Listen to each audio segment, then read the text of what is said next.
The unknown armada.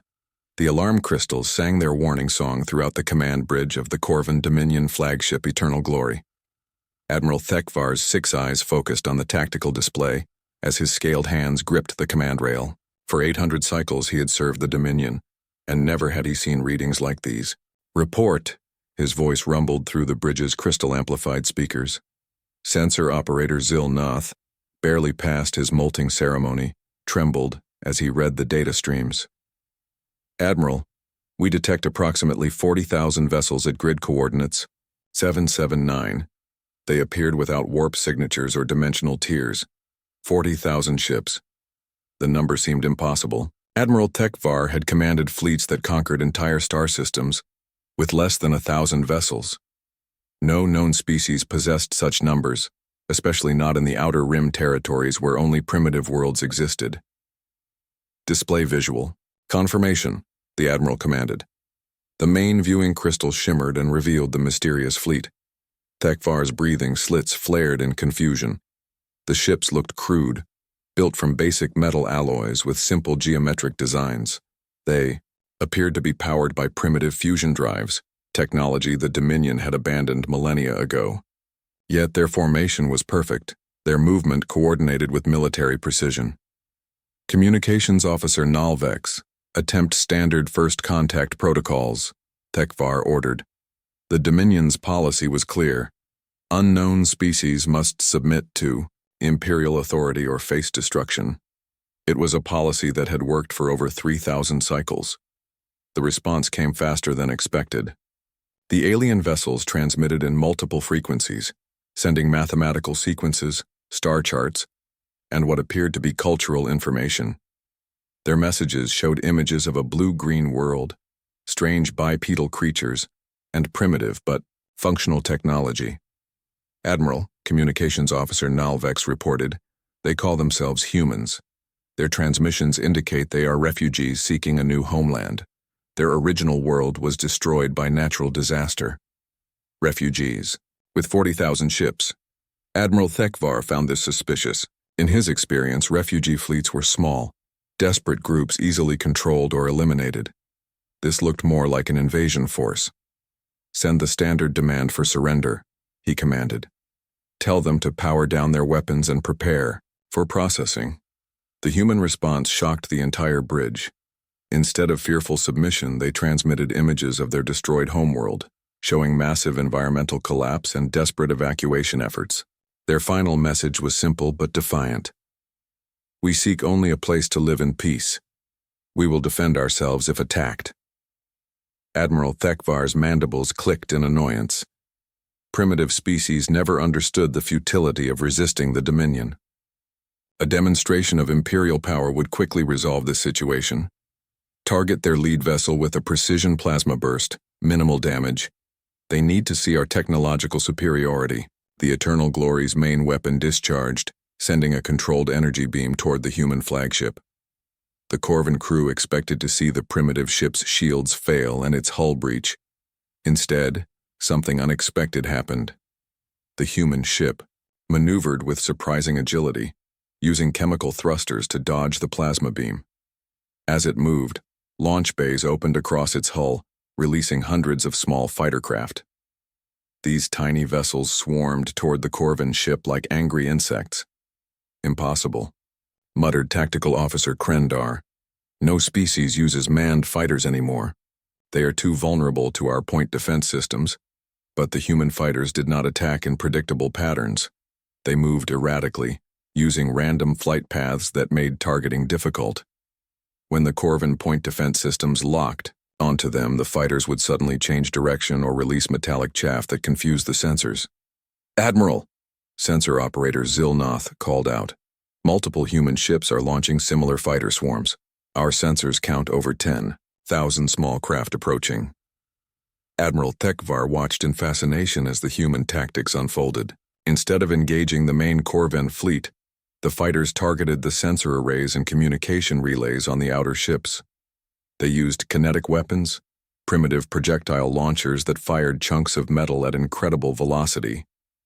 The Dominion's shields could easily stop energy weapons, but these physical projectiles sometimes penetrated the barrier fields. It was like being attacked with stones and spears by creatures who had somehow learned to throw them with the force of particle accelerators.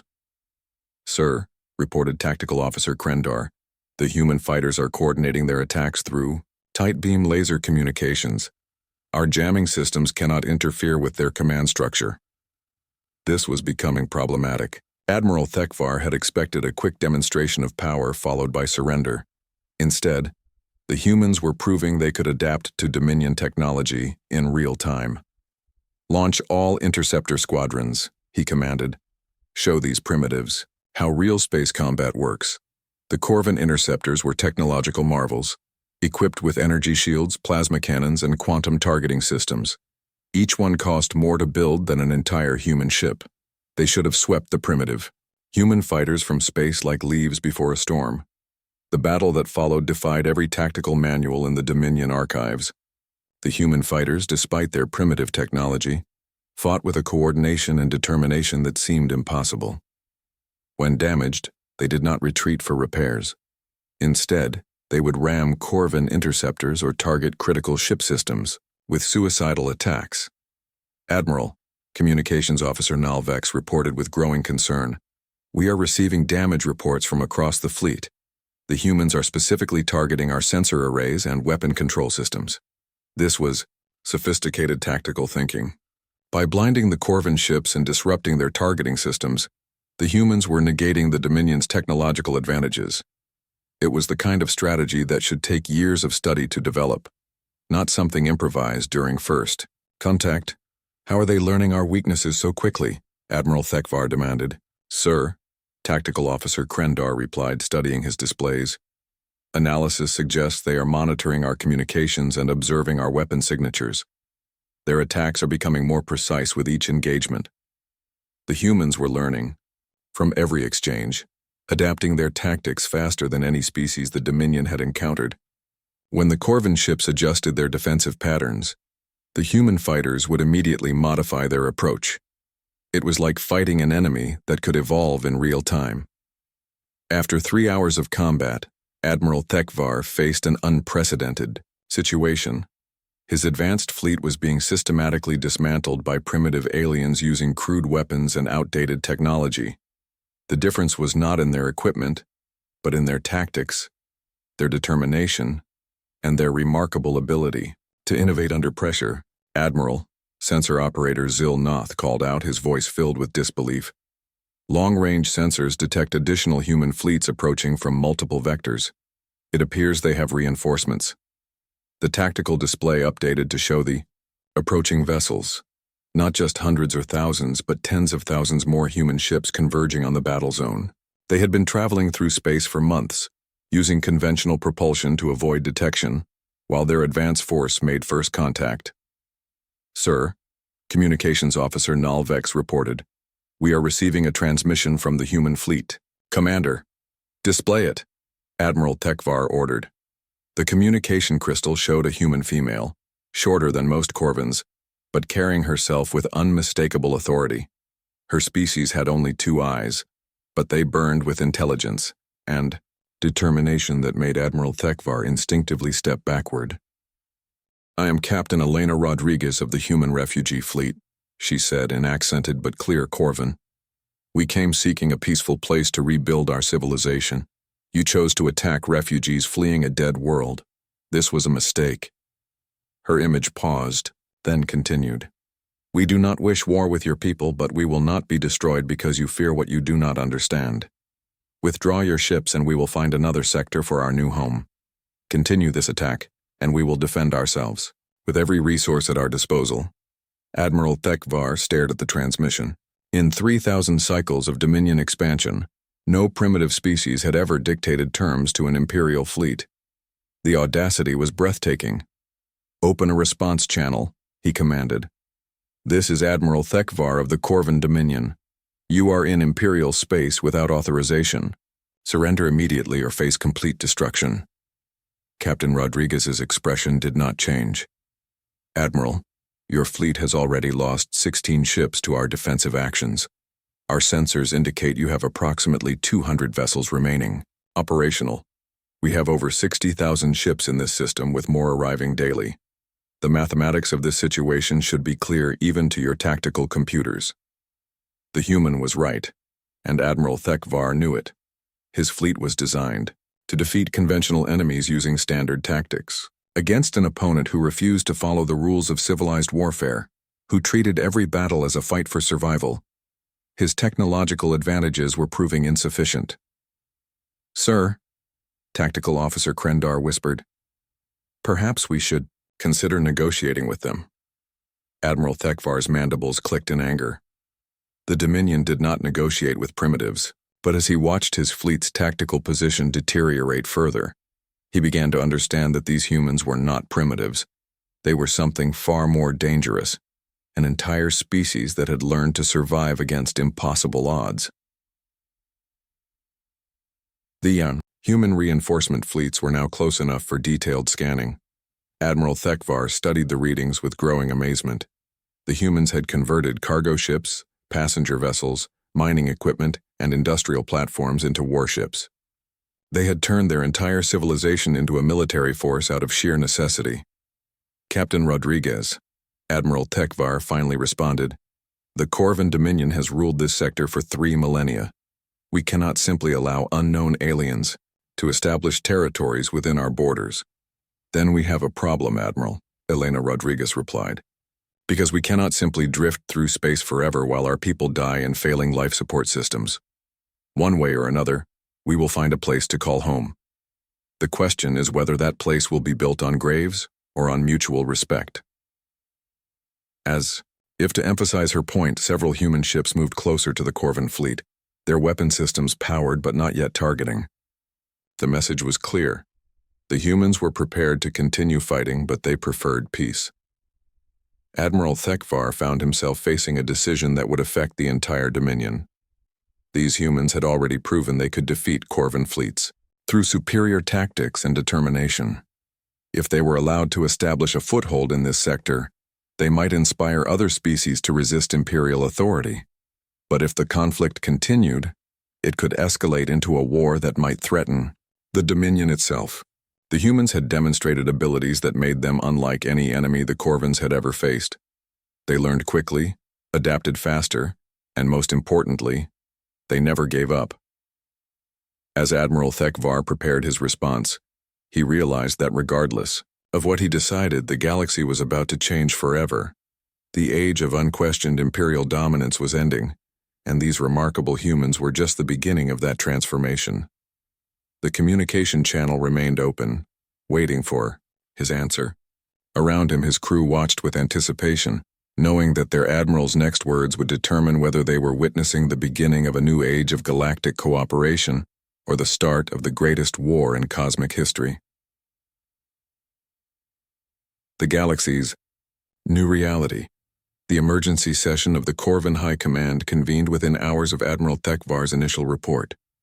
The crystalline chambers of the Imperial Palace hummed with tension as military leaders, territorial governors, and political advisors gathered to address what many considered impossible. An Imperial fleet had been defeated by primitive aliens. Grand Admiral Korthek, Supreme Commander of all Dominion forces, studied the tactical recordings with his 8 eyes while his advisors argued around the circular council chamber. The images showed human ships moving in patterns no civilized species would attempt, using tactics that violated every principle of modern warfare. "Explain to me again how creatures with fusion-powered ships defeated Admiral Thekvar's fleet," Grand Admiral Korthek commanded, his voice causing the chamber's crystals to resonate ominously. Defense Minister Lokran, his scales pale with stress, consulted his data pad. "The humans appear to treat space combat as 3-dimensional warfare, rather than the traditional ship-to-ship engagements we have perfected. They use swarm tactics, coordinated sacrificial attacks, and most concerning, they learn from every encounter." "Learning is irrelevant when facing superior technology," scoffed Governor Yelthon of the Outer Rim territories. "These aliens simply got lucky. A proper Imperial fleet will crush them easily." Intelligence Director Mornek spoke up, his voice careful and measured. "Grand Admiral, our analysis suggests luck was not a factor. The humans demonstrated tactical innovation that took our forces by surprise. More troubling, our communications intercepts indicate their fleet has grown to over 90,000 vessels. The number hung in the air like a poison cloud. No species in known galactic history had ever fielded such a massive fleet. Even the Dominion's complete military forces numbered fewer than 50,000 ships across all sectors. Impossible, Governor Yelthon insisted. No primitive world could construct such a fleet. They did not construct it. Intelligence Director Mornex replied grimly. They converted their entire civilian infrastructure. Cargo haulers became troop transports. Mining ships became mobile weapon platforms. Passenger vessels became fighter carriers. In essence, they turned their entire civilization into a military force. Grand Admiral Korthek absorbed this information while studying the tactical displays. The humans had done something no other species had ever attempted. They had mobilized every available resource for warfare while maintaining their civilian population. It suggested a level of organization and determination that bordered on the frightening. "What are their current movements?" he asked. "Sir," reported Fleet Coordinator Zan Neer. "The human fleet has established defensive positions around 3 uninhabited star systems in the contested border zone. They appear to be setting up permanent settlements on several planets." This was even worse news.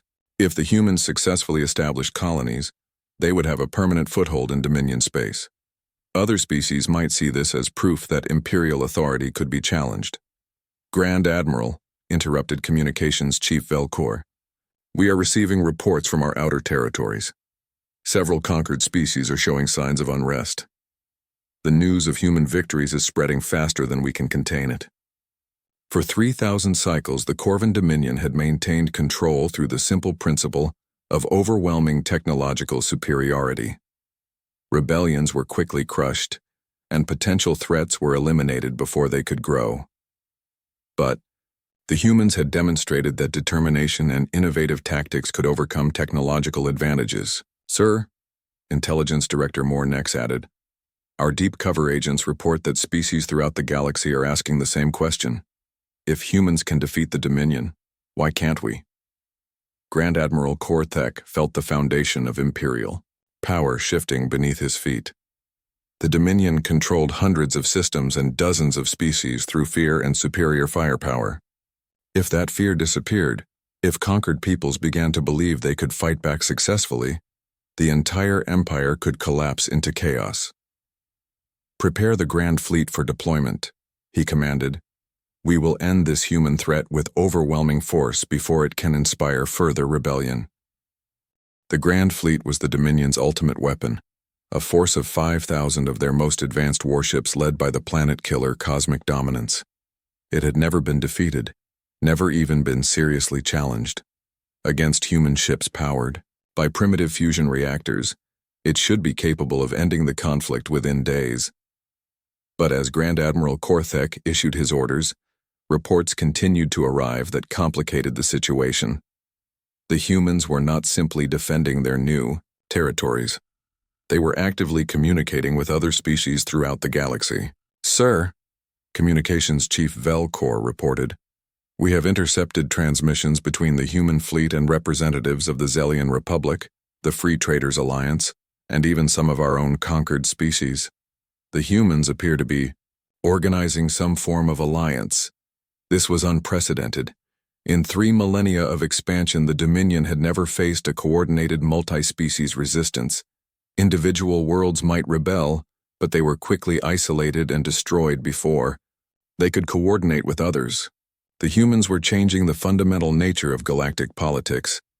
Captain Elena Rodriguez stood in the command center of her flagship New Horizon, studying the holographic display that showed the positions of over 100,000 allied vessels.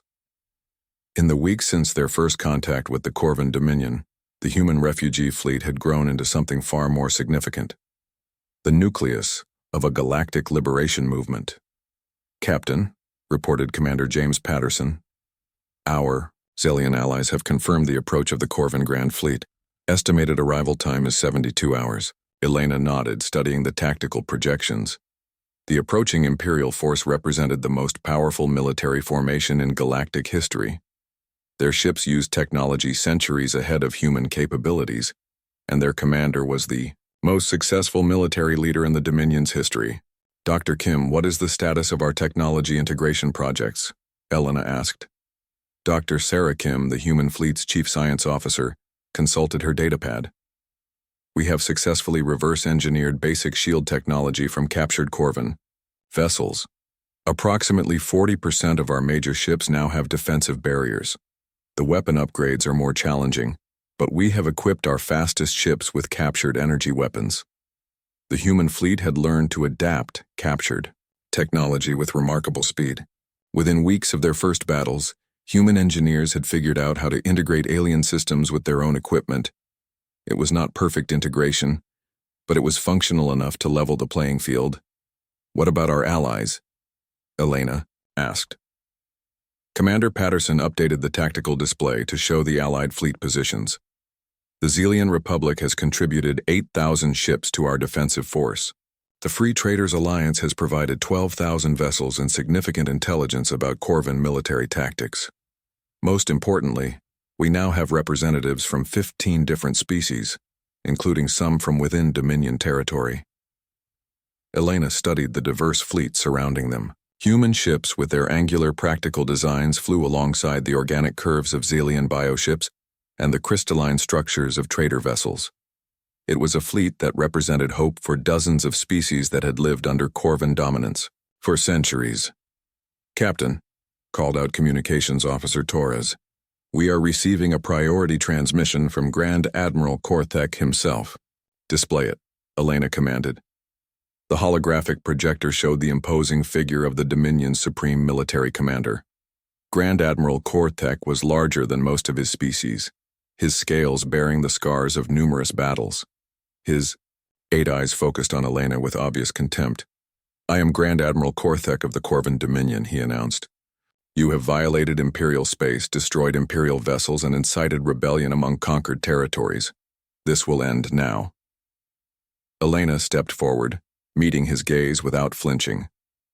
Grand Admiral, I am Captain Elena Rodriguez representing the Allied Liberation Fleet. We seek only the right to exist as free peoples in this galaxy. We have no desire for conquest or dominance over others. The galaxy already has order, Korthek replied coldly. The Dominion provides stability, peace, and prosperity to all species under Imperial protection. Your actions threaten that stability. Your protection comes at the price of freedom, Elena responded. Every species in your empire lives under the constant threat of destruction if they displease you. That is not protection, that is oppression. Grand Admiral Korthek's mandibles clicked in annoyance. Philosophical debates are irrelevant. You will surrender your fleets and submit to Imperial authority, or you will be destroyed. You have 24 hours to decide. The transmission ended, leaving Elena to contemplate the impossible odds they faced. The Corvin Grand Fleet represented the most powerful military force ever assembled. Even with their allies, the Liberation Fleet was outnumbered and outgunned by opponents with far superior technology. Captain, Dr. Kim said quietly, our analysis of Corvin military doctrine suggests they rely heavily on traditional ship-to-ship combat and organized battle lines. Their entire tactical philosophy is based on technological superiority and overwhelming firepower. Elena nodded, studying the tactical projections. And their weakness? They have never faced an enemy that refuses to fight according to their rules, Commander Patterson observed. Every species they have conquered either surrendered quickly or fought conventional battles they were destined to lose. This was the key insight that had allowed humanity to survive their first encounters with the Dominion. Corvin military doctrine assumed that all intelligent species would fight in predictable ways. But humans had learned warfare through centuries of conflict with their own species, developing tactics that emphasized adaptability, unconventional thinking, and the willingness to sacrifice everything for victory. Signal all Allied ships, Elena commanded. Operation Shattered Chain is now in effect. Operation Shattered Chain was the most ambitious military strategy ever attempted in galactic history. Instead of meeting the Corvin Grand Fleet in traditional battle, The Allied forces would divide into hundreds of small attack groups and strike simultaneously at targets throughout Dominion space. The plan relied on the humans' greatest advantage, their ability to inspire other species to fight for their own freedom. While the Grand Fleet focused on destroying the main Allied force, human-led strike teams would liberate conquered worlds and destroy Imperial infrastructure across dozens of star systems. Captain, Communications Officer Torres reported. All Allied commanders confirm ready status. Strike teams are in position at 47 target systems. Elena looked around the bridge at her crew, humans and aliens working together toward a common goal. They were about to attempt something that would either free the galaxy or result in the complete destruction of everyone they cared about. Execute Operation Shattered Chain, she ordered. Across the galaxy, the carefully coordinated attacks began, simultaneously.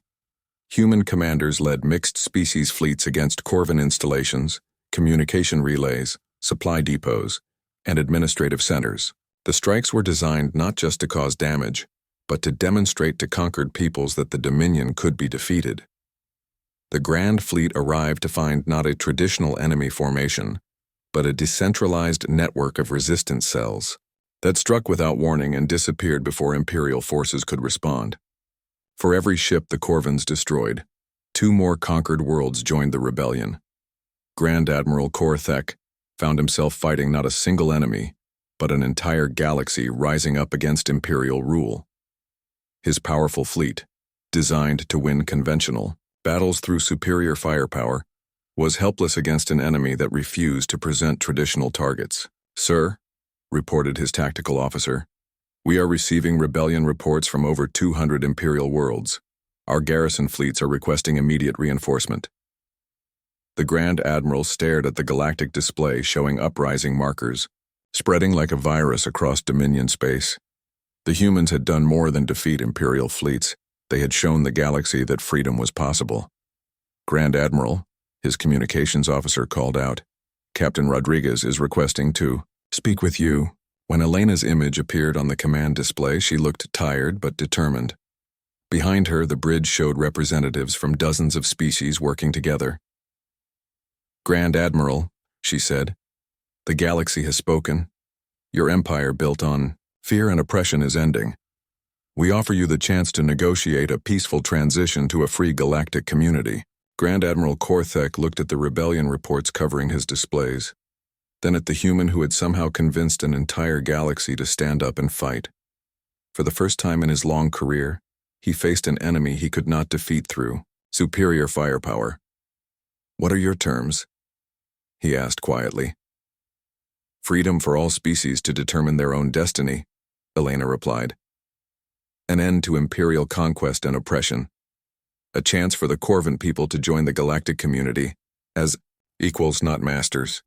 As Grand Admiral Korthek considered the offer, he realized that regardless of his decision, the age of Corvan dominance was over. The humans had done more than win a war. They had fundamentally changed what was possible in galactic politics. The galaxy trembled when they asked whose warships those were. The answer was humanity's power, but more than that, it was the power of hope, determination, and the unbreakable spirit of freedom that lived in every sentient being. The Corvan Dominion fell not to superior weapons or larger fleets, but to the simple idea that no one had the right to rule over another without their consent. And in the aftermath, as former enemies worked together to build a new galactic community, the humans found they had gained something even more valuable than victory.